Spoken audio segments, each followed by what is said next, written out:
ప్రతిరోజు ఒక్కొక్క సమస్య, ఒక్కొక్క యుద్ధం కింద ఉండేది. ఏదైనప్పటికీ కూడా ప్రభువు కొరకు మనం నిలబడ్డం.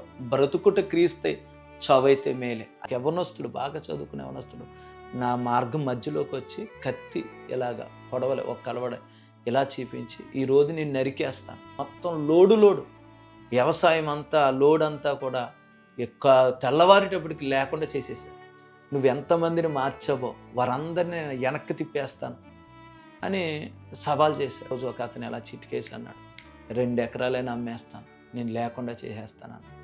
అలాంటి పరిస్థితుల్లో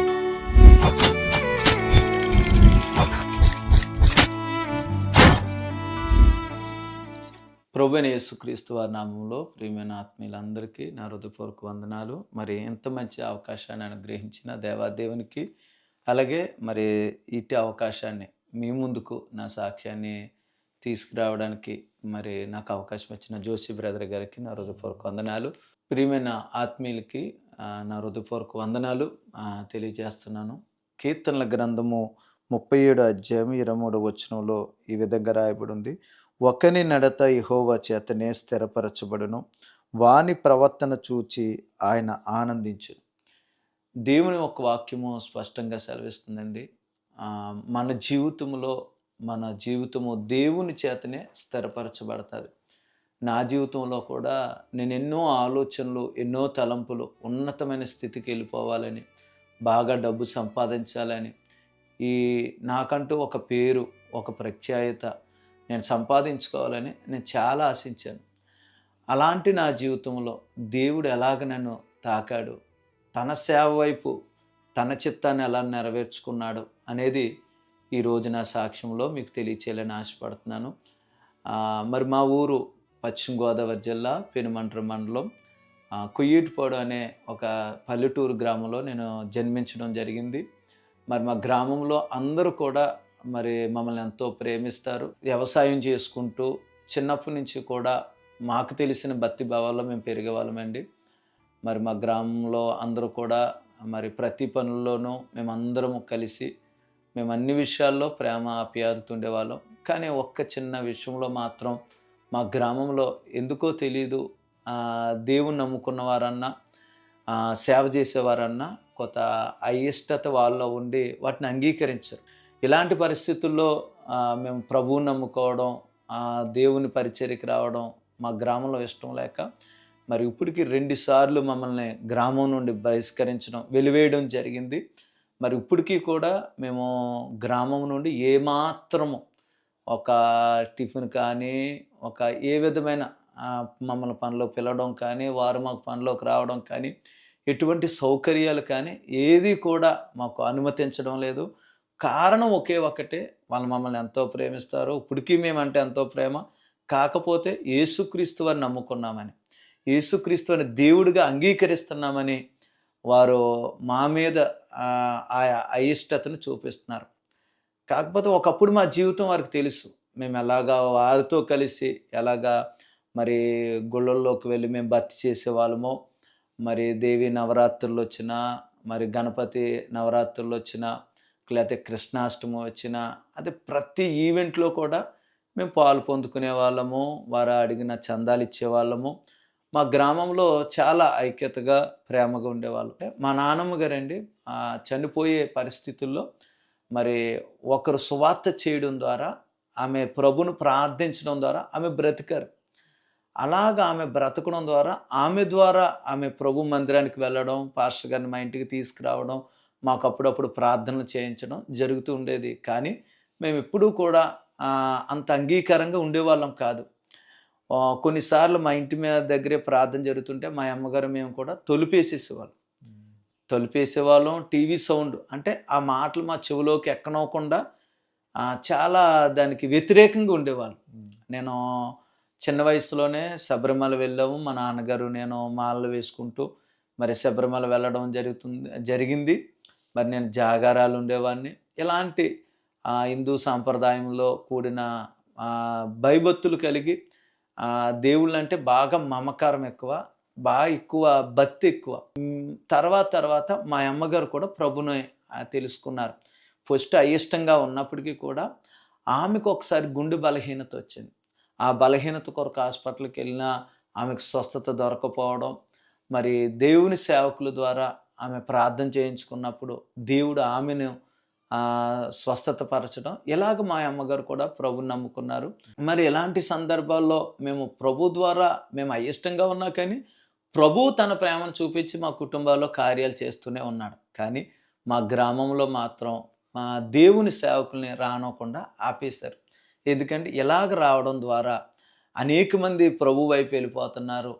ఈ తక్కువ జాతి దేవుణ్ణి ఊరిమయంగా తీసుకుని వచ్చి పెట్టారు అనే ఒక పరిస్థితి ఊళ్ళో ఏర్పడిపోద్ది. ఇంకెలాగా ఊరంతా మారిపోతారని ఒక కారణాన్ని బట్టి వారు దేవుని సేవకుల్ని మా గ్రామంలోకి రానివ్వకుండా ఇంచుమించు ముగ్గురు సేవకుల్ని ఊర్లో నుండి బయటకు పంపేసేసారు. యవ్వన కాలంలో ప్రతి యవ్వనస్తుడికి ఎలాంటి టెంప్టేషన్స్ ఉంటాయో, ఎలాంటి ఆలోచనలు ఉంటాయో అవే ఆలోచనలు నాకు కూడా కలిగేవండి. మరి యవ్వన కాలంలో ఉన్నప్పుడు నేను ఇంటర్ ఫెయిల్ అయిపోయినప్పుడు అప్పటి వరకు ఇంట్లో తల్లిదండ్రుల చాటున ఉన్న వ్యక్తిని నేను సినిమాలకు వెళ్ళడం మొదలుపెట్టాను. అమ్మా నాన్నలకు అబద్ధం చెప్పడం, రాత్రులు సినిమాలకు వెళ్ళడం, చూడకొన్నవి దృశ్యాలు చూడడం, ఆ ఆలోచనతో ఎక్కువ నా తలంపులు నింపేసుకోవడం. కాబట్టి ఇలాగ నా జీవితాన్ని మలినం చేసేసుకుంటున్న సందర్భాల్లో మా ఇంటికాడ ప్రార్థన పెడుతున్నప్పుడు ఆ ప్రార్థనలో కూర్చోవడం జరిగింది. బలవంతంగానే కూర్చోబెట్టారు. ఆ బలవంతంగా కూర్చున్న అయిష్టంగా ఉన్న దేవుని వాక్యం నా హృదయంలోకి వెళ్ళడం ద్వారా ఆ తలంపుల నుండి నాకు దేవుడు విడుదల అనేది దేవుడిచ్చాడు. అప్పటి నుంచి యేసుక్రీస్తు వారంటే ఇష్టం కలిగింది, కానీ రక్షణని మాత్రం నేను తీసుకునేవాడిని కాదు. ఒకసారి సేవకులను అడిగినా కానీ మా దేవుళ్ళు మా దేవతలు నాకున్నారండి. నేను మాత్రము అందరితో దేవుళ్ళో యేసుక్రీస్తు వారు ఒకరని నేను నమ్ముతాను, కానీ నేను మాత్రం బాప్తీసానికి రానండి అని నేను ఆ పాస్టర్ గారితో చెప్పడము జరిగింది. మరి ఇలా జరుగుతున్న సందర్భాల్లో నాకు ఆలోచన వచ్చి ఉండేది. నేను ఒక ఉన్నతమైన స్థితిలో ఉండాలని, నేను బాగా డబ్బు సంపాదించాలని, మా గ్రామంలో ఒక ఉన్నతమైన స్థితి నేను కలిగి ఉండాలని మరి అప్పు చేసి నేను సింగపూర్ దేశానికి వెళ్ళడం అనేది జరిగిందండి. మరి అలాగ నేను సింగపూర్ దేశానికి వెళ్ళడం, అక్కడ నేను అనుకున్న ఆలోచనలన్నీ తారుమారు అయిపోవడం, అక్కడ చాలా మరి మా కంపెనీ బాగోపోవడం వల్ల చాలా కష్టమైపోయేది. మరి అప్పు చూస్తే చాలా ఎక్కువగా మా నాన్నగారు అప్పు చేశారు నా నిమిత్తం. కాబట్టి ఆ అప్పు తీర్చుకోవడం కోసం ఆ బాధలన్నీ దిగమింగుకుని నేను పని చేయడం జరిగిందండి. అలాంటి కష్ట సమయాల్లో మరి అక్కడున్న కొంతమంది సహోదరుల ద్వారా నేను ఆ బంధకాల మధ్యన, ఆ కష్టాల మధ్యన ఒక ఆదరణ కొదువైపోయిన ఉన్న దినాల్లో ఒకరోజు రోడ్డు పక్కన యేసుక్రీస్తు వారిని ఆరాధించడం, ఒక గుంపు అక్కడ కూర్చోవడం నేను చూశానండి. నాకు వెళ్ళాలని ఒక ఆలోచన కలిగింది. వెళ్ళి అక్కడ నేను దూరంగానే అక్కడ కూర్చున్నప్పుడు ఆ మాటలు నన్ను ఆకర్షించింది, ఆ మాటలు నన్ను ఆదరించింది. ఎప్పుడైతే నాకు ఆదరించిందో యేసుక్రీస్తు వారిని నమ్ముకోవాలి, ఆయన నమ్ముకుంటే నా మనసులో తెలియని ఒక ప్రశాంతత నాకు కలిగిందండి.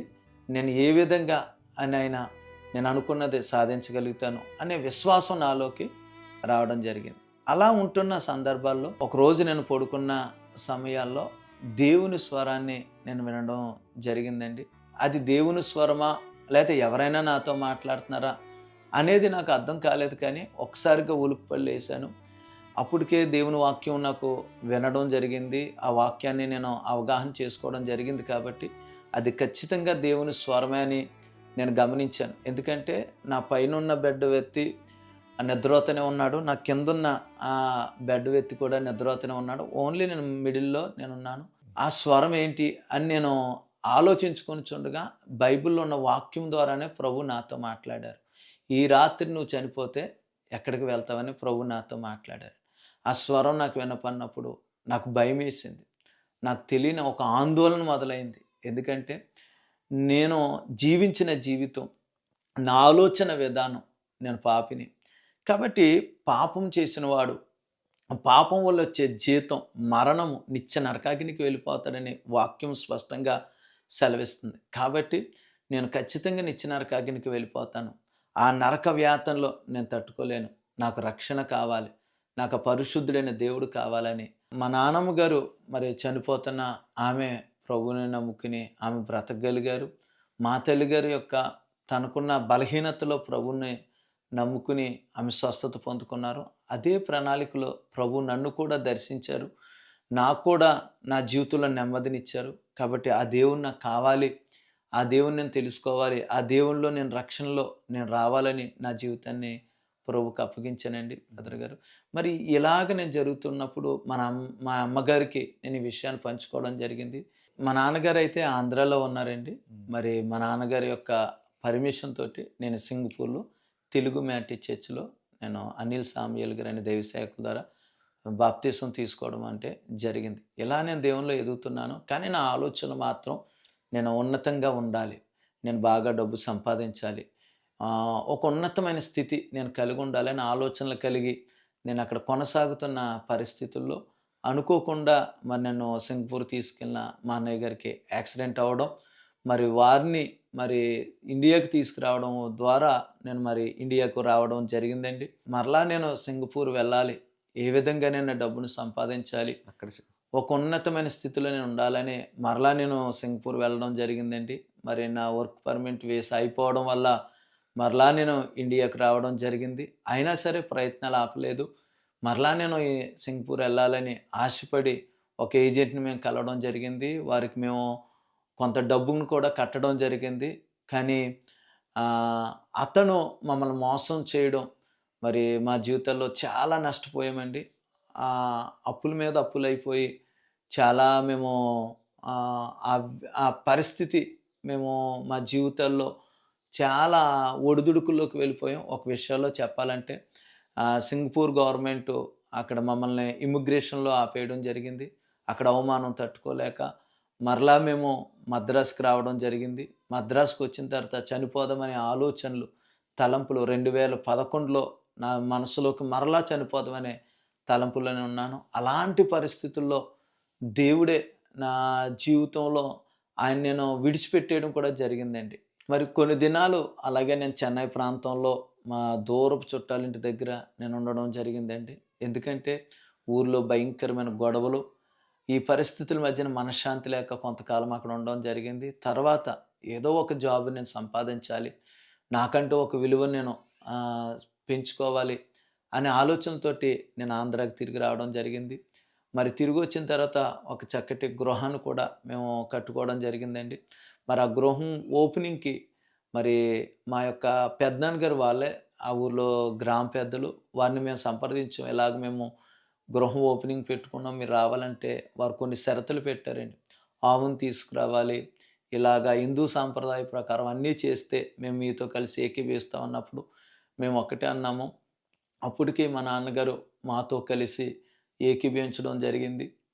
మా అమ్మగారు రక్షణ పొందుకున్నారు, నేను రక్షణ పొందుకున్నాను. మా తమ్ముడు ఇంకా రక్షణలోకి లేడు. కానీ మరి మేమందరం కలిసి గృహం ఓపెనింగ్ చేసుకున్నాం. ఆ రోజు మరి మేము దేవుని వాక్యం ప్రకారం మేము చేసుకుంటామండి. ఒక పాస్టర్ గారిని తీసుకొచ్చి గృహం రిబ్బన్ కట్టి ఓపెన్ చేయించుకుంటామండి అని చెప్పినప్పుడు వారెవరూ మాతో సమ్మతించలేదండి. మరి చాలా మేము బాధపడడం జరిగింది. మరి వండిన వంటలు అలాగా ఉండిపోవడము, చాలా మట్టుకు మిగిలిపోవడం అనేది జరిగింది. మా బంధువులు, మా సొంత పెదనాన్నగారే, అక్కయ్య వాళ్ళే ఎవరు కూడా రాకుండా జరిగింది. మేము చాలా ఆ విషయాల్లో బాధపడ్డాము. కానీ దేవుని వాక్యాన్ని బట్టి మరలా మేము ధైర్యం తెచ్చుకుని ముందుకు కొనసాగడం జరిగిందండి. మరి ఈ విధంగా మరి మా గ్రామంలో దేవుని సేవకుని తీసుకొచ్చండి మేము గ్రామంలో మా యొక్క గృహం ఓపెన్ చేసుకున్నందుకు మాకు తెలీదు. ఒకరోజు ఏం జరిగిందంటే మా నాన్నగారికి ఒక ఫంక్షన్ కార్డ్ వస్తే, ఇన్విటేషన్ వస్తే భోజనానికి వెళ్ళారు. అక్కడ భోజనానికి వెళ్తే భోజనం దగ్గర నాన్నగారు అక్కడ భోంచేయడానికి కూర్చున్నప్పుడు అక్కడ ఉన్న వాళ్ళందరూ కూడా నాన్నగారు కూర్చుంటే లేచిపోయారు. అందరు లేచిపోతే ఇదేంటిది అందరూ నేను కూర్చుంటే లేచిపోతున్నారో అని నాన్న చాలా అవమానంగా ఫీల్ అయ్యాడు. అప్పుడు మాకు అర్థమైంది, ఇక్కడ మీరు కూర్చుంటే మేము ఎవరం కూర్చోము, ఎవరం భోంచేయమని అందరి ముందర నాన్నగారిని లేపి అవమానించి అక్కడి నుంచి పంపించేశారు. అప్పుడు వరకు మాకు తెలీదు.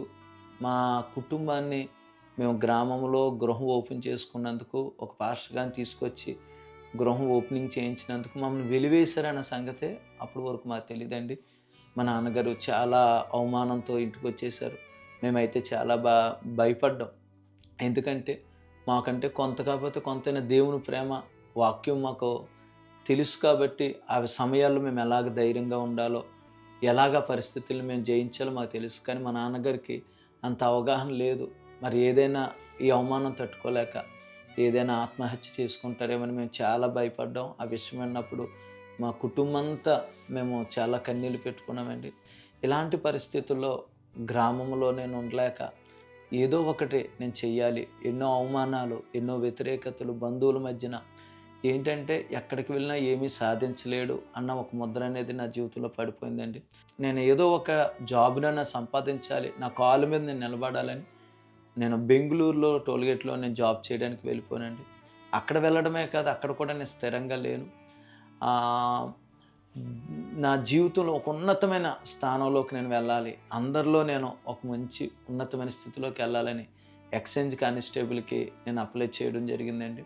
అలాగే నేను దానికి అప్లై చేసి కాకినాడ శ్యామ్ ఇన్‌స్టిట్యూట్‌లో నేను ట్రైనింగ్ తీసుకోవడం. అన్ని విషయాల్లో ప్రభువు నాకు ఎంతగానో సహాయం చేశారు. షాట్ పుట్ ఏంటి, లాంగ్ జంప్ ఏంటి, ఈ అన్ని విషయాల్లో ప్రభు సహాయం చేశారు. కానీ రిటన్ టెస్ట్ విషయాల్లో కొన్ని మార్కులు మేము చెట్టుబడిజ అనే క్యాస్ట్‌కి సంబంధించిన వాళ్ళం కాబట్టి బీసీబీకి వస్తామండి. దానికి సంబంధించి జాబ్ విషయాల్లో కొన్ని మార్కుల్లో మరి నా జాబ్ పోవడం అనేది జరిగింది. ఇవన్నీ ఆలోచించినప్పుడు నా జీవితంలో ఎందుకు ఇలా జరుగుతుంది? బైబిల్ గ్రంథంలో యోనా దేవునికి చిత్తానికి వ్యతిరేకంగా వెళ్ళినప్పుడు దేని విషయాల్లో కూడా అతడు ఎలాగా సఫలీకృతం చెందలేకపోయాడు. నా జీవితంలో కూడా దేవుని చిత్తం ఒకటైతే నేను చేసే పనులు ఒకలాగయ్యి నా జీవితంలో చాలా నష్టపోవటం అనేది జరిగింది. నా కాలేజీ జీవితాన్ని కూడా నేను పాడు చేసేసుకున్నాను. తర్వాత మరలా నేను కాలేజీ చదవాలని ఆలోచన కలిగి నేను చిన్న ట్యూషన్ చెప్పుకుంటూ కాలేజీ నేను చదవడం, డిగ్రీ పూర్తి చేయడం జరిగిందండి. ఇలాగ జరుగుతున్న దినాల్లో దేవుడు మహాకృపను బట్టి ఒకసారి మాకు ఒక సేవకులు నేను పెనుగొండలో ఉంటూ ట్యూషన్ చెప్పుకుంటూ ఉండేవాడిని. ఒకరోజు జాషువా అని ఒక పాస్టర్ గారు నా దగ్గరికి వచ్చి మీటింగ్స్ జరుగుతున్నాయి రాజమండ్రిలో రావాలంటే 2013 అక్టోబర్ నెలలో నేను ఆ మీటింగ్స్‌కి వెళ్ళడం జరిగింది. అప్పటికే నా హృదయంలో ఒక ప్రేరేపణ ఏమిటంటే, నీ జీవితం వల్ల దేవునికి మహిమేమీ లేదు. ఎందుకంటే విశ్వాస జీవితంలో నేను వీగిపోయాను. ఎందుకంటే నా జీవితంలో దేవుని మహిమపరచలేకపోతున్నాను. ఒక ఉన్నతమైన స్థితిలోకి వెళ్ళిపోవాలి, ఒక గొప్ప స్థితిలోకి వెళ్ళిపోదామన్న ఆలోచనలన్నిటిలో నేను ఓడిపోయాను. 2 నన్ను బట్టి నా తల్లిదండ్రులకు కూడా ఏమాత్రము ఉపయోగం లేదు. ఆ అప్పులో అలాగే కొన్ని అప్పులు తీరినాయి, అలా మరికొన్ని ఉన్నాయి. ఇలాంటి పరిస్థితుల్లో నా జీవితం ఎవరికి ఉపయోగం అనికి నేను చనిపోదామనే తలంపులతో ఉన్నానండి. వారు సేవకులు నన్ను బలవంతం చేసినప్పుడు నేను ఆ మీటింగ్స్‌కి వెళ్ళడం జరిగింది. ఆ మీటింగ్స్‌లో కూర్చున్నాను కానీ ఒకే ఒక తలంపు, దేవా నా పట్ల నీ ప్రణాళిక ఏంటి? నా జీవితం పట్ల నీ ఉద్దేశం ఏంటి? నాకు ఇది బయలుపరచండి. లేకపోతే నా జీవితంలో ఇంక నేను ఈ జీవితాన్ని ముందుకు కొనసాగించలేను. ఇక్కడే రాజమండ్రిలోనే నేను చనిపోతాను అనే ప్రేరేపణతోటి నా మనసులో నేను అనుకుని ఆ మీటింగ్‌కి వెళ్ళడం జరిగింది. ఆ మీటింగ్‌లో దేవుని యొక్క మహాకృప, నేను ప్రార్థన చేస్తున్నాను, ఉపవాసం ఉన్నాను. ఒకరోజు గడిచింది, రెండో రోజు గడిచింది. అలాగ నేను ప్రార్థన చేస్తూనే దేవుని పాదాలు పట్టి బ్రతిమలాడుకుంటుంటే, దేవుడు ఆ ప్రార్థనలో మోకాళ్ళ మీద ఉండగానే ఒక వెలుగు వచ్చి నన్ను తాకడం నేను అనుభవించానండి. ఆ వెలుగు నన్ను తాకడంతోటే నాలో ఒక తే గొప్ప నెమ్మది నేను పొందుకుంటం జరిగింది. ఒక సిలువ దర్శనాన్ని నేను చూడడం జరిగిందండి. ఆ సిలువ దర్శనం నాకు రావడం, నాలో ఒక తెలియని మంట, తెలియని భారం, దేవుని కొరకు బ్రతకాలి, ఆయన కొరకే జీవించాలి, ఆయన్ని అనేక మందికి పరిచయం చేయాలనే ఒక భారం, ఒక నాలో మంట బగబగ మండేలాగా నాలోకి రావడం జరిగింది. నేనప్పుడు నా ప్రతి అతిక్రమ క్రియను కూడా నేను ఒప్పుకున్నాను. అంటే యెషయా భక్తుడు ఆ పరలోక దర్శనాన్ని చూసినప్పుడు, అయ్యో నేను అపవిత్రమైన పెదవులు గలవాడిని, నేను నశించిపోతున్నాను అని ఎలాగ ప్రార్థన చేశాడో అలాగే నా ప్రతి అతిక్రమం అన్నీ నేను దేవుని దగ్గర ఒప్పుకోవడం జరిగిందండి. ఆయన రక్తంతో నన్ను కడగడం, అలాగే ఈ అనుభవం పొందుకున్న తర్వాత నేను ఇంటికి రావడం జరిగింది. ఇంటికి వచ్చి నేను ప్రార్థనలో ప్రార్థనలో ఉండేవాడిని. నా గదిలోకి వెళ్ళిపోయి అలా గదిలోకి వెళ్ళి నేను ప్రార్థన చేసుకుంటుంటే ప్రభు స్వరం నేను మోకాళ్ళ మీద ఉండి ప్రార్థన జరుగుతుండగా, నా కుమారుడా నేను నిన్ను నా సేవకు పిలుచుకుంటున్నాను, నువ్వు నా సేవ చేయాలి అనే స్వరం నాకు వినపడడం నేను విన్నానండి. అది విన్న వెంటనే దేవునికి నా జీవితాన్ని అప్పగించుకున్నాను. మరి దేవుని పిలుపు నేను పొందుకున్నప్పుడు మా గ్రామం పరిస్థితి నా కళ్ళ ముందుకు వచ్చిందండి. ఎన్నో వ్యతిరేకతలు, ఎంతోమంది సేవకుల్ని ఇప్పటికే మా గ్రామంలో సేవ చేయనివ్వకుండా వారిని బయటికి వెళ్ళిపోమనడం జరిగింది. మరి ఇలాంటి పరిస్థితుల్లో నేను నిలబడగలనా అనే ఆలోచనలు, ఎన్నో తలంపులు నా మదిలోనికి వచ్చినాయి. అలాంటి పరిస్థితుల్లో మరి దేవుడే నన్ను బలపరిచాడండి. దేవుని దగ్గర నేను తీర్మానం తీసుకున్నాను. నేను దేవుణ్ణి అడిగాను, నాయన నా జీవిత కాలంలో నేను చనిపోయేంత వరకు వెనతిరగని జీవితం నాకు దయచేయండి, ఎన్ని కష్టాలైనా అని నేను దేవుని దగ్గర అడిగానండి. అలాగే దేవుని దగ్గర మరొక ఆలోచన నా మదిలోకి వచ్చింది. ఎందుకంటే నా బంధువుల మధ్యన, నా గ్రామంలోను ఎక్కడా కూడా నాకు ఎంత ఉన్నతమైన స్థితికి వెళ్దాం అనుకున్నానో అంత నేను దిగజారిపోవడం జరిగింది. ఏ బ్రతకడానికి ఆధారం లేక సేవకొచ్చాడు అనే నింద నా జీవితంలో నేను రాకూడదు నాయన. కాబట్టి నా జీవితంలో దేవుణ్ణి నేను ఎలా తీర్మానం తీసుకుని ఎవరి దగ్గర నేను చేయి చాపకూడదు నాయన. చనిపోయేంత వరకు సేవలో మీరే నన్ను అలా నడిపించండి అని, దేవుడే నన్ను పిలుచుకున్నాడు అని ప్రజలు గుర్తెరిగేలాగిన నన్ను పోషించండి అని నేను ప్రార్థన చేసుకున్నానండి. దేవుడు తన గొప్ప నెమ్మది నా హృదయంలో ఇచ్చాడు.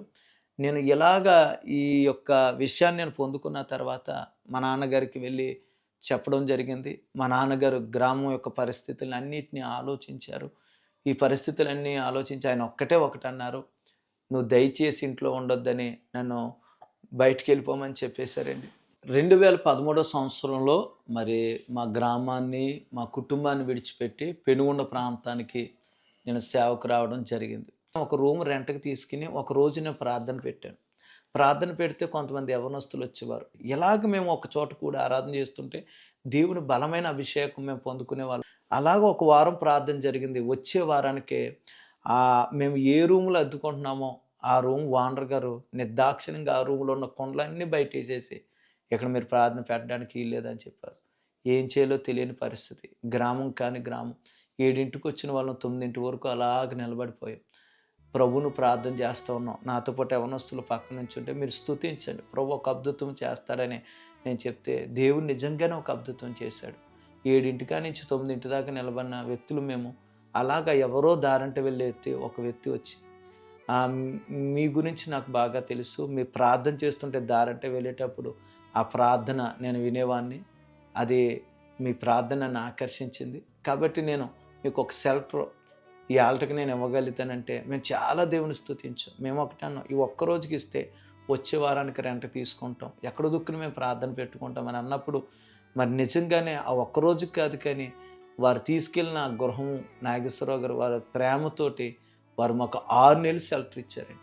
ఇలాగ మేము పరిచర్య చేస్తూ మా గ్రామంలో కూడా కొంతమంది ప్రభు నమ్ముకోవడం ద్వారా మా ఇంటికాడ భయంకరమైన గొడవలు, అదిగో మా కుమారుని మతం మార్చేశారని మా తల్లి దగ్గరికి వెళ్ళి పెద్ద పెద్ద గొడవలు పెట్టి వార్నింగ్లు ఇచ్చి చాలా గొడవలు చేసేవారు. మా గ్రామం మీద దేవుడు నాకు భారం పెట్టాడని కొంతమంది యవనస్తులకి అప్పుడు మా ఇంటికి నేను రాలేకపోయినా ఎవరైనా ప్రార్థన చేయడానికి రమ్మన్నప్పుడు వారి దగ్గరికి వెళ్ళి నేను ప్రార్థన చేస్తూ ఉండేవాడిని.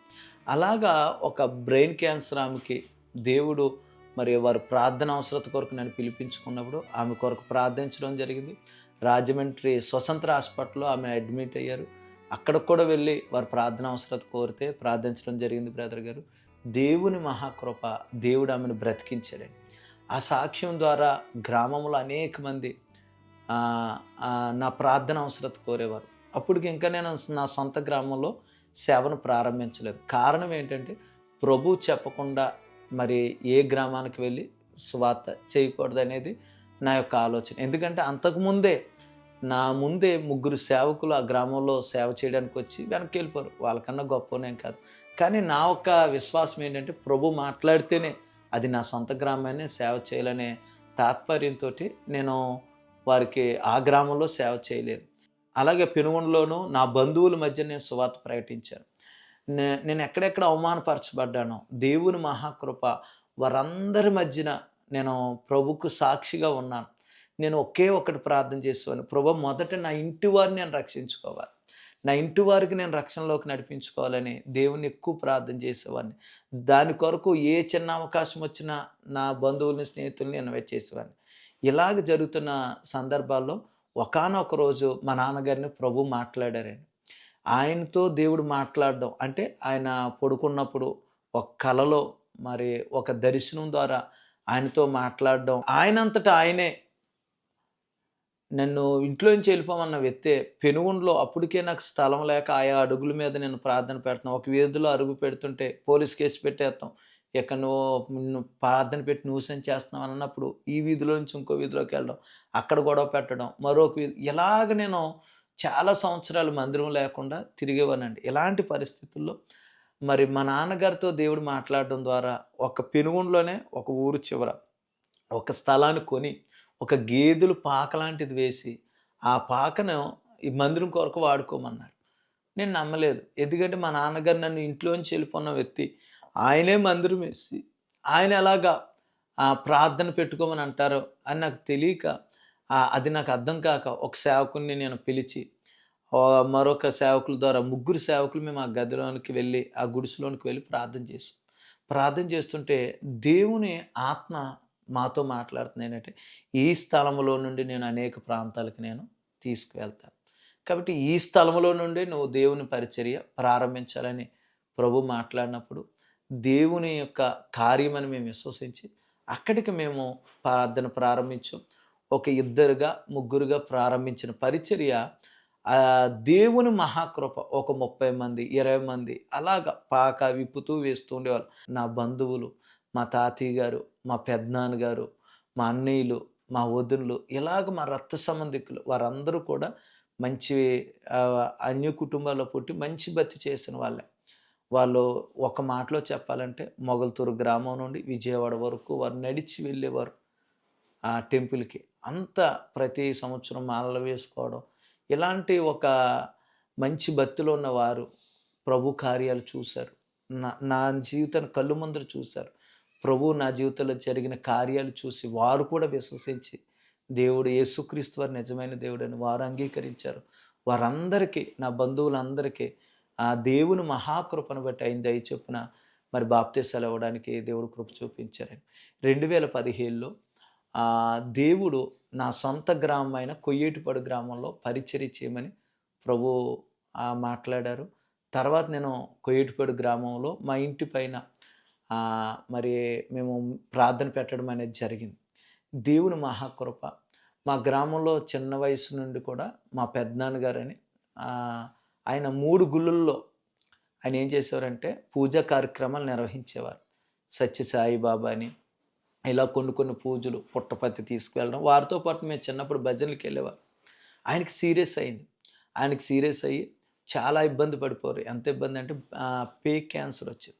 హైదరాబాద్ తీసుకెళ్లారు, చాలా చోట్ల తీసుకెళ్లారు. ఆయనకు కూడా స్వస్థత లేక చావు బ్రతుకుల మధ్యన ఆయన ఉన్నప్పుడు నాకు కౌరు పెట్టారు. అప్పటికే కొంచెం మా గ్రామంలో చాలామంది ప్రభువుని తెలుసుకుంటున్నారని నా మీద కొంచెం కోపంతో ఉన్నారు. ఎప్పుడైనా దొరికితే మరలా రచ్చబండకు తీసుకురావాలని వారు ఆలోచన చేస్తున్నారు. ఇలాంటి పరిస్థితుల్లో నేను ధైర్యంతో ప్రభు నాతో ఉన్నాడని విశ్వాసంతో వెళ్ళడం, అతనికి ప్రార్థన చేయడం జరిగింది. ఆ ప్రార్థన ముగించే సమయానికి అతని కళ్ళంట నీళ్ళు కార్చడం. ఎందుకంటే దేవుని ఆత్మకార్యం అక్కడ జరిగింది. అలాగే నేను వారికి ప్రార్థన చేసి వచ్చిన కొద్ది దినాలకే చాలా విచిత్రం నా జీవితంలో.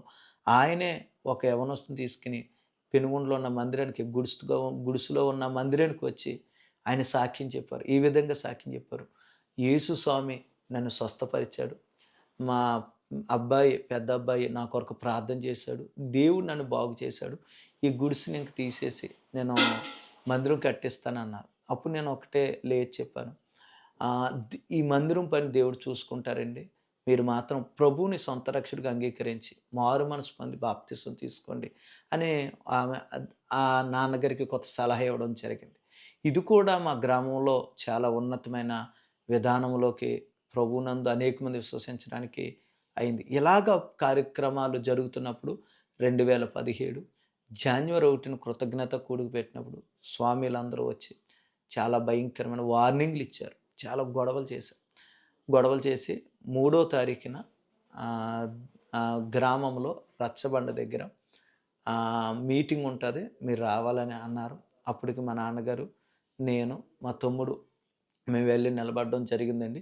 3వ తారీఖున హ్మ్, అందరిని గ్రామ ప్రజలందరినీ దండోరా వేసి పిలిపించి మీటింగ్ పెట్టారు. ఆ మీటింగ్‌లో ఏమని చెప్పారంటే, "మీరు ఊర్లో ప్రార్థన మానేస్తే మీకు ఊరితో సంబంధం ఉంటాది. లేని పక్షంలో మీకు గ్రామానికి ఏమాత్రం సంబంధం ఉండదు." ఇలాగా వారు తీర్పు చెప్పారు. అప్పుడు మేము ఒకటే అన్నాం. మేము ప్రభువుని నమ్ముకున్నాం. దేవుని సేవ కొరకు మేము బ్రతుకుతున్నాం. కాబట్టి మేము దేవుని సేవ చేయాలని మేము ఆశపడుతున్నాం. దయతో మేము సేవే చేసుకుంటామని మమ్మల్ని ఇబ్బంది పెట్టడం మేము చెప్పడం జరిగింది. వారందరూ ఒకేసారి మూకుమ్మడిగా మా మీద పడిపోయారు. మేమందరం ఒకే మాట మీద ఉన్నాం. ఒకే మాట మీద ఉండే వాళ్ళందరి మీద పడిపోయి, మీరెలా బ్రతుకుతారో ఊరు ఇక నుంచి మిమ్మల్ని ఎవరు పనిలోకి పిలవరు. మీ పెళ్ళిళ్ళు ఎలా జరుగుతాయో చూస్తాం. మీకు ఎవరు కిరాణా కొట్లు కాడ సరుకులనేది ఇవ్వరు. మా సొంత చిన్నాన్నగారే డాక్టరు. ఆయన కూడా మా పిల్లలు అనారోగ్యంగా ఉన్నప్పుడు కూడా వైద్యం చేయడానికి కూడా రావడం లేదు. ఊర్లో ఎవరు చనిపోయినా మా ఇంట్లో సమాధి చేయడానికి సమాధి స్థలం కూడా ఇవ్వడం లేదు. ఇలాగ ఒకటి కాదు, 2 కాదండి. ప్రతి విషయంలో కూడా మమ్మల్ని అబ్జెక్షన్ పెట్టారు. అయినప్పటికీ కూడా ప్రభువు నమ్మదగినవాడు. వాక్యం చెప్తుంది, నాగటి మీద చెయ్యి పెట్టి వెనక్కి తిరిగి చూసేవాడు నాకు పాత్రుడు కాదని యేసుక్రీస్తు వారు సెలవిచ్చినట్లు దేవుని మీద ఆధారపడి మాకేదన్నా అవసరమైతే ఒక 5 కిలోమీటర్లు మేము వెళ్ళి మేము కిరాణా సరుకులు తెచ్చుకోవడానికి ప్రతిదీ కూడా అలాగ మేము జరుగుతున్న సందర్భాల్లో ఒకరోజు మా నాన్నగారు వ్యవసాయం చేసేవారు. వ్యవసాయానికి ఎవరు రాని పరిస్థితుల్లో నేనే మా నాన్నగారికి కొంత సహకారంగా వెళ్తున్నప్పుడు నేను ఒంటరిగా వెళ్తున్న సందర్భంలో ఒక యవ్వనస్తుడు, బాగా చదువుకునే యవ్వనస్తుడు నా మార్గం మధ్యలోకొచ్చి కత్తి ఇలాగ కొడవలి ఒక కలవడ ఇలా చూపించి, "ఈరోజు నిన్ను నరికేస్తాను. నువ్వెక్కడికెళ్తావని" అడిగారు. నేనన్నాను, ప్రభువుని నేను సొంత రక్షకుడిగా అంగీకరించాను. నమ్మి బాప్తిసం పొందాను. నేను దేవుని రాజ్యానికి వెళ్తానన్నాను. అంటే, "నిన్ను ఎవరు మార్చేశారు? ఎంత డబ్బిచ్చి నిన్ను మార్చేశారు?" అని నన్ను అడిగారు. నాకెవ్వరూ డబ్బివ్వలేదు. నా దేవుడు తన వాక్యం ద్వారా నన్ను ఆకర్షించుకున్నాడని చెప్తే, "నువ్వెంతమందిని మార్చావో వారందరిని నేను వెనక్కి తిప్పేస్తాను" అని సవాల్ చేశాడు. నేను ఒకటే అన్నాను, వారు నిజమైన మారు మనసు పొందితే నీ వల్ల వారిని వెనక్కి తిప్పడం జరగదు. అంటే నీకు మైండ్ మొత్తం నేను మార్చేశారు. నీకు పిచ్చి పట్టేసింది. పిచ్చి పెట్టేసి నువ్వు తిరుగుతున్నావని గట్టిగా కేకలేసేసి వెళ్ళిపోయాడు. మరో తరుణంలో నేను అలాగే పొలం వెళ్తున్న సందర్భంలో నాకన్నా బాగా వయసుకు పెద్దోళ్ళందరూ కొంతమందొచ్చేసి, "నువ్వు ఎంత నిన్ను అదుపు చేద్దామని ఆగుతలేదు. నిన్ను ఏం చేస్తానో చూడు" అని వార్నింగ్‌లు ఇచ్చి వెళ్లారు. నేనెవ్వరికీ ఇప్పటికి కూడా అండి ఎవరికీ మా తల్లిదండ్రులతో కూడా పంచుకోలేదు. నా మనసులోనే ప్రభువున్నాడు. ప్రభువు ధైర్యం చెప్పేవాడు. వాక్యంతో ఆదరించేవాడు. ఆ పరిస్థితుల్లో నేను ఆ వాక్యమే నాకు నెమ్మదిని అన్నట్టుగా వాక్యం ద్వారా నెమ్మదిగా మేము వెళ్ళేవాళ్ళం. ఇలాంటి సందర్భాల్లో మేము 2 కులాలు. మేము ఒక కులం. మా పక్కన మరొక కులం. అప్పర్ కాస్ట్ కులం ఉండేది. వారికి మీకు మధ్యగుంటే వీళ్ళేం చేశారంటే మా కులస్తులు, మేము ఎన్ని చేసినా వీళ్ళు ఆగుతలేదు. మీరైనా ఏదైనా చేసి వీళ్ళని ఊళ్ళో ప్రార్థన పెట్టకుండా ఆపేయండి అన్నారు. అప్పుడు మా ఇంటికాడ ఉన్న మరో కులం వాళ్ళు నేను లేని సమయాల్లో మా ఇంటికొచ్చారు. చాలా గొడవలు చేశారు. వార్నింగ్‌లు ఇచ్చారు మా అమ్మ, నాన్నకి. "మీ వోడు ఇలాంటి ప్రార్థనలు పెడుతున్నాడు. ఊరుకోము. ఊర్లో మాల పెళ్లి కింద చేసేస్తున్నారు." ఇలా వార్నింగ్‌లు ఇచ్చారు. ఒకరోజు ఒక అతను ఇలా చిటికేసి అన్నాడు, 2 ఎకరాలైనా అమ్మేస్తాను. నేను లేకుండా చేసేస్తానన్నాడు. అలాంటి పరిస్థితుల్లో కూడా ధైర్యంగా ఉన్నాం. మేము ఒకటే అన్నాం, మేము మతం మార్చడం లేదు. మా ఇంట్లో మేము ప్రార్థన చేసుకుంటున్నాం. కాబట్టి మా విశ్వాసాన్ని మేము ప్రకటించుకుంటున్నాం. మిమ్మల్ని రమ్మని కూడా మేము ఇన్వైట్ చేయలేదు. కాబట్టి మేము చేసుకున్నప్పుడు మీకు అబ్జెక్షన్‌లుగా లేనప్పుడు ఎందుకు మమ్మల్ని ఇలాగ ఇబ్బంది పెడుతున్నారంటే, అదంతా మాకు అనవసరం. ఊళ్ళో ప్రార్థన ఎడతానికి వీల్లేదన్నారు. సర్లే అలాగ ముందు కొనసాగుతున్న సందర్భాలు ఒకరోజు నేను బయట మీటింగ్‌కెళ్ళొచ్చి ఇంటికాడ బండి స్టాండ్ ఏసేటప్పటికి కొంతమంది పంచాయత్ ఆఫీస్‌కి రమ్మని నన్ను పిలిచారండి. నేను పంచాయత్ ఆఫీస్‌కి వెళ్ళడం జరిగింది. అలా పంచాయత్ ఆఫీస్‌కి వెళ్ళేటప్పటికి అక్కడ వాతావరణము చాలా భయంకరంగా ఉంది. ఎందుకంటే అక్కడ నాకు షాక్ అయిపోయాను ఒకసారిగా అయన్నీ చూసేటప్పటికి. ఏంటంటే అక్కడ పోలీసులున్నారు. ఇదేంటిది నన్ను ఇలాగా ఈ ఈ పరిస్థితికి నన్ను తీసుకొచ్చారు. నేనేం తప్పు చేశాను అనే ఆలోచనలో నేను పడ్డాను. పోలీసులు వచ్చారు, ఎంఆర్ఓ గారు వచ్చారు, కొంతమంది అధికారులు ఉన్నారు అక్కడ. అలాగే గ్రామంలో కొంతమంది మమ్మల్ని వ్యతిరేకించే వాళ్ళు కూడా అక్కడ ఉండడం జరిగింది. ఈ పరిస్థితుల మధ్యన ఒకే ఒకటి, ప్రభువే ఒక కార్యం చేయాలి. అక్కడ ఒక దోషిగా నన్ను నిలబెట్టారు.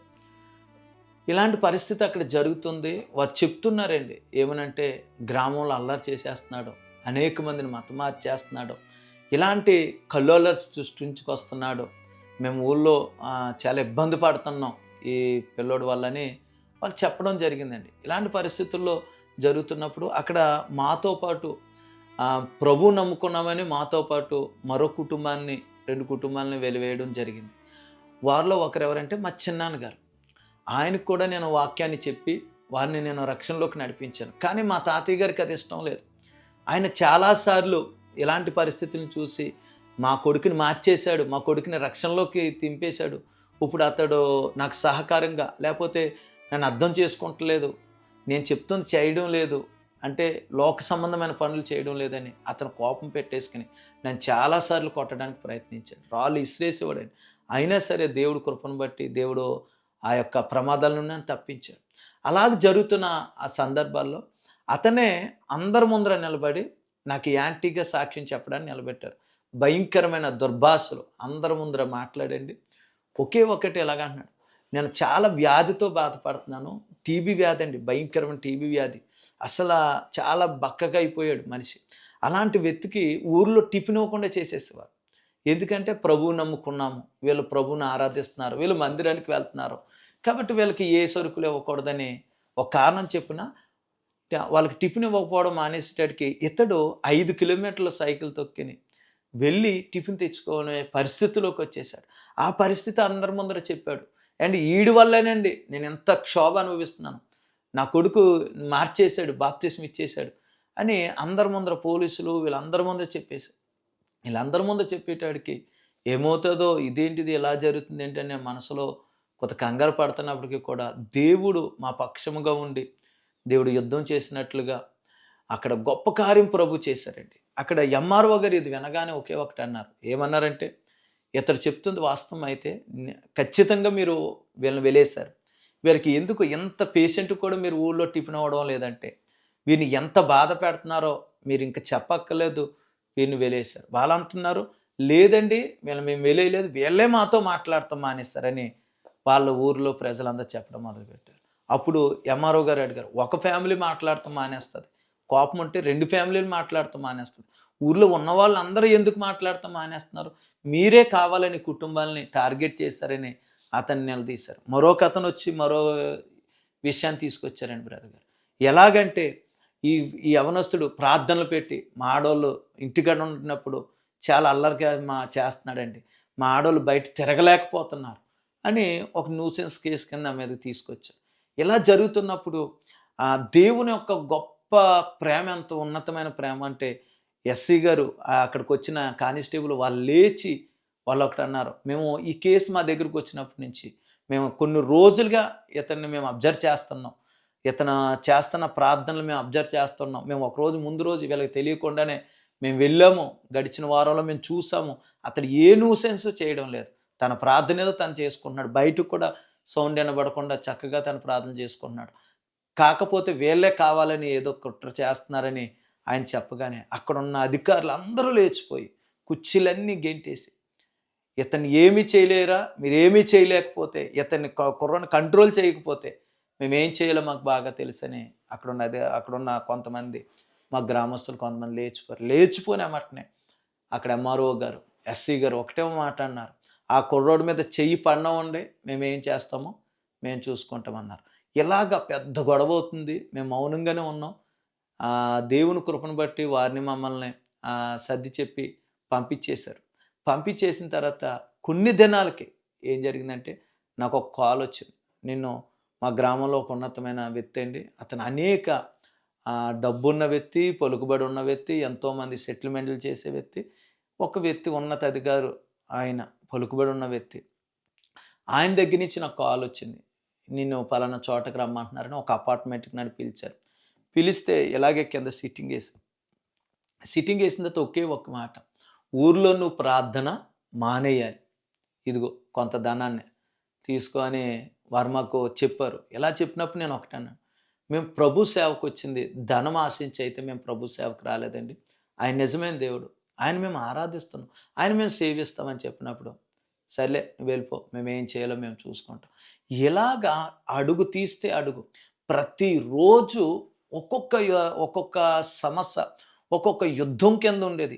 ఏదైనప్పటికీ కూడా ప్రభువు కొరకు మనం నిలబడ్డాం. బ్రతుకుట క్రీస్తే, చావైతే మేలే. అదే ఒకే ఒక తాత్పర్యంతోటి ప్రభువే నాలో ఆ ధైర్యాన్ని నింపాడండి. అలాగ దేవుడు నా జీవితంలో గొప్ప కార్యాలు చేశాడు. అక్కడితో ఆగలేదండి. అక్కడితో ఆగలేదు. నేను మీటింగ్స్ పెడుతూ ఉండేవాడిని.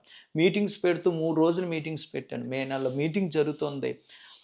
మా వ్యవసాయం అంతటిని అప్పటికే కొన్ని అప్పులయ్యి కొంత వ్యవసాయాన్ని మేము ఊడుస్తూ, ఆ ధాన్యం అంతటిని వాతావరణం బాగోలేదని చేలు దగ్గర నుంచి గొట్టు మీద బస్తాలన్నీ లోడ్ పెట్టాం. ఆ లోడ్ పెట్టి ఆ మీటింగ్లు అయిపోయిన తర్వాత మరుసటి రోజు మిల్లుకి తోలుదాం అనుకున్నాం. ఈ నైట్ మీటింగ్లు అయింది. ఉదయానికి ఆ బత్తాల దగ్గరికి వెళ్ళి చూసేటప్పటికి మొత్తం లోడు వ్యవసాయం అంతా లోడ్ అంతా కూడా తెల్లవారేటప్పటికి లేకుండా చేసేసారు. ఇప్పటికీ కూడా పోలీస్ స్టేషన్లో ఆ కేసు మాకే న్యాయమో జరగలేదు. అంటే ఈ విషయాలు నేను ఎందుకు చెప్తున్నానంటే వాళ్ళ మీద కోపంతోటో పగతోటో కాదు, కానీ వాస్తవాలు మనం పంచుకోవాలి కాబట్టి అన్ని కోణాల్లో మమ్మల్ని ఇబ్బంది పెట్టినప్పటికీ కూడా మేము వాళ్ళని ప్రేమిస్తున్నాం. ఒకే ఒకటి, అది ఎవరు తీశారనేది ప్రభుకే, ఇప్పటికీ ప్రభుకే తెలుసది. అంత విధంగా మమ్మల్ని బాధ పెట్టినప్పటికీ కూడా అపోస్తలుడైన పౌలు అంటారు కదా, ప్రభు కొరకు నేను సమస్తాన్ని పెంటగించుకున్నాను అన్నాడు. కాబట్టి ప్రభు కొరకు మనం కొన్ని నష్టపోవలసి వస్తాయి. అయినా సరే ప్రభుని విడిచిపెట్టకూడదు. నేను ఒక్క విషయాన్ని మీతోనే పంచుకోవాలని ఆశపడుతున్నాను. ఈ రోజుల్లో చాలామంది గర్భఫలం రాలేదనో, ఒక ఉద్యోగం రాలేదనో, లేకపోతే ఒక రోగం తగ్గలేదనో ప్రభుని విడిచిపెట్టే వాళ్ళు చాలామంది ఉన్నారు. ప్రియమైన ఆత్మీయులారా, నేను చెప్పేది ఏంటంటే, ఆయన దేవుడు, ఆయన నిజమైన దేవుడు. ఈ లోకంలో మనకు వచ్చే ఆశీర్వాదాలు అవి శాశ్వతం కాదండి. మనం అనుభవించేది ఏదైనా అది కొంతకాలమే, కానీ నిత్యరాజ్యము పరలోకం అనేది శాశ్వతం. అందుకొరకు ప్రభుని విశ్వసించండి. మీ పాప క్షమాపణ నిమిత్తం ప్రభుని విశ్వసించి నమ్మి రక్షణ పొందుకోండి. పరలోకంలో ప్రభువే చెప్పారు, నా నిమిత్తం మీరు ఏదైతే కోల్పోతారో అది 100 ఇహమందు పరమందు పొందుకుంటారని ప్రభు వాక్యంలో మనకు సెలవిచ్చారు. ఆ వాక్యాన్ని బట్టి మేము ధైర్యం తెచ్చుకోవడం జరిగింది. ఇలాంటి సందర్భాల్లో 2017 సంవత్సరంలోనే వివాహం జరిగిందండి. వివాహానికే భయంకరమైన శోధన. 3 రోజులు మీటింగ్ జరిగింది. 4వ రోజు నేను వివాహానికి సిద్ధపడ్డాను. వివాహానికి సిద్ధపడేటప్పటికి మా గ్రామం అప్పటికే మమ్మల్ని వెలివేయడం జరిగింది. అప్పటికే గ్రామంలో ఉన్న ప్రజలు రారు. 700 మందికి మా నాన్నగారు వంట చేశారు. కానీ మా నాన్నగారిలో ఒక భయం మొదలైందండి. ఎందుకు భయం మొదలైంది తెలుసా?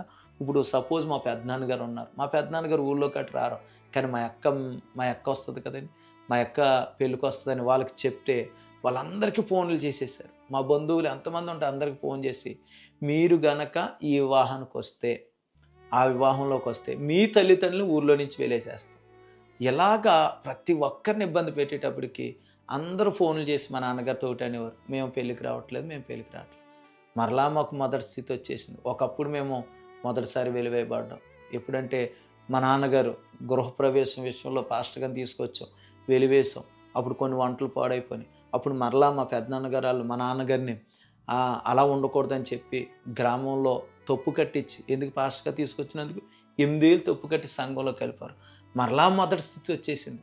మరలా అన్నీ పాడైపోతాయి. ఇలాంటి సిచ్యువేషన్ జరిగితే మా నాన్నగారు భయపడిపోతూ ఆందోళన పడినప్పుడు ఒక్కటే చెప్పాను, దేవుడు అద్భుతం చేస్తాను నాన్నగారు, మీరు ధైర్యంగా ఉండండి అని నేను చెప్పడం జరిగింది బ్రదర్ గారు. అలాగా దేవుడు మహాకృపను బట్టి ఆ రోజు వివాహానికి 700 మంది అనుకున్నదే దేవుడు ఆయా ప్రాంతాల్లో వాక్యం చెప్పినప్పుడు విన్న విశ్వాసులు, సేవకులు, ప్రేమించిన వాళ్ళు 2000 మంది ఆ గ్రామంలోకి వచ్చారు. ఇప్పటికీ కూడా మా గ్రామంలో సాక్ష్యం ఉందండి. ఎవరైతే మమ్మల్ని వ్యతిరేకించారో వారందరూ ఒప్పుకున్న సత్యం ఏంటో తెలుసా? ఆ యవనస్తుడి చుట్టూ దేవుడు ఉన్నాడు. దేవుడే ఆ యవనస్తుడి పెళ్ళిని ఘనంగా జరిగించారు. నిజంగా ఉన్నతమైన కార్యాలు. అలాగే మందిరం కట్టే విషయంలో ఎంత నలిగిపోయామంటే, మందిరము ఏదో రకంగా ఒక మందిరాన్ని కట్టుకోవాలి. మందిరం లేదు, 10 సంవత్సరాలు అప్పటికి సేవ జరుగుతుంది, మందిరం లేదు, ఒక స్థానం లేదు అని మేము బాధపడి ఒక మందిరాన్ని మేము కడుతూ కొంత అప్పులైపోయాం. ఎవరిని మేము అడగలేదు. మా సొంత డబ్బులతో మందిరం కట్టినప్పుడు కొంత అప్పులైపోయి ఊళ్ళో కొంత పొలాన్ని అమ్ముదామని మేము పెడితే మా పొలం ఎవరో కొనడానికి వీలు లేదు. బేరాలు వచ్చేవి కాదు. వచ్చినా కుదరనిచ్చేవారు కాదు. అలాంటి పరిస్థితుల్లో కన్నీళ్లు కార్చి దేవుని సన్నిధిలో ప్రార్థన చేసినప్పుడు దేవుని మహాద్భుతమండి. ఊళ్ళోనే ఒక వ్యక్తిని ప్రభు లేపి ఆ వ్యక్తి చేత మా పొలం కొనుక్కునేలా ప్రభు చేశాడు. చేసి ఆ బాకీ తీర్చుకోవడానికి ప్రభు కృప చూపించాడు. ఇలా ఒకటి కాదు, రెండు కాదండి. అడుగడుగునా దేవుడు అద్భుతాలు, ఆశ్చర్యకార్యాలు చేసి ఈ దీన పరిచర్ని దేవుడు ఈరోజు రాష్ట్రాలు దాటి అనేక చోట్లకి దీవెనకరంగా దేవుడు చేశాడు. ఒక చిన్న పరిచర్య, కరపత్రిక పరిచర్యతో ప్రారంభించిన ఈ పరిచర్య 3 చోట్ల మందిరాలు కట్టడానికి, అలాగే టీవీ పరిచర్య, అలాగే కొన్ని పాటలు రచించడానికి, అలాగే ఎంత గొప్ప సాక్షి సమూహం అనే ఒక పుస్తకం రాయడానికి, మా కుటుంబాన్నే కాదు, మా బంధువులనే కాదు, అలాగే హాస్టల్ పరిచర్య చేస్తున్నాడు అనేక మంది యవ్వనస్తులకి నేను సువార్త ప్రకటించేవాడిని. వాళ్ళు బాప్తీసం తీసుకుని ఇక్కడి నుంచి వెళ్ళిపోయేవారు. నాకు ఒక బాధ ఉంటుండేవాడిని. దేవుడిని అడిగేవాడిని, నాయనా వాళ్ళు మరలా నాకు కనపడరు. వాళ్ళు ఎలా ఉంటున్నారు? వాళ్ళ ఆత్మీయ జీవితం ఎలా ఉంటది? అని నాకు దిగులుగా ఉన్నాడు. ప్రార్థన చేసుకున్నప్పుడు దేవుడు ఒకానొక దినాన దానికి సమాధానం ఇస్తాడు. అప్పుడు నాకు వాక్యంతో మాట్లాడాడు. నీ ఆహారం నేల మీద వెయ్యి. చాలా దినములైన తర్వాత అది కనబడుతది. ఆ వాక్యం నన్ను ఎంతో బలపరిచింది. ఆహారం అంటే వాక్యమే కదా! దేవుడు కష్టపడమని చెప్తున్నాడు. ఫలితం ఆశించొద్దని చెప్తున్నాడు. ఒకానొక దినాన నీకది దొరుకుతదని దేవుడు మాట్లాడాడు. నేను చాలా సంతోషించాను. నాకు ఇప్పుడిప్పుడికి కాల్స్ వస్తున్నాయి. కొంతమంది యవ్వనస్తులు ఇక్కడ బాప్తిసం తీసుకుని, దేవుని పట్టుకుని వెళ్ళిన వాళ్ళు ఇప్పుడు కొంతమంది స్వార్థికులయ్యారు. కొంతమంది ఉద్యోగాలు చేస్తూ కొంత పరిచర్యలు చేస్తున్నారు. అలాగా ఆయా ప్రాంతాల్లో, విదేశాల్లో ఇప్పుడు కొంతమంది యవ్వన బిడ్డలు ఉండడం, వారు దేవుని మహిమపరచడాన్ని బట్టి నేను ఎంతగానో దేవుణ్ణి స్తుతిస్తున్నానండి.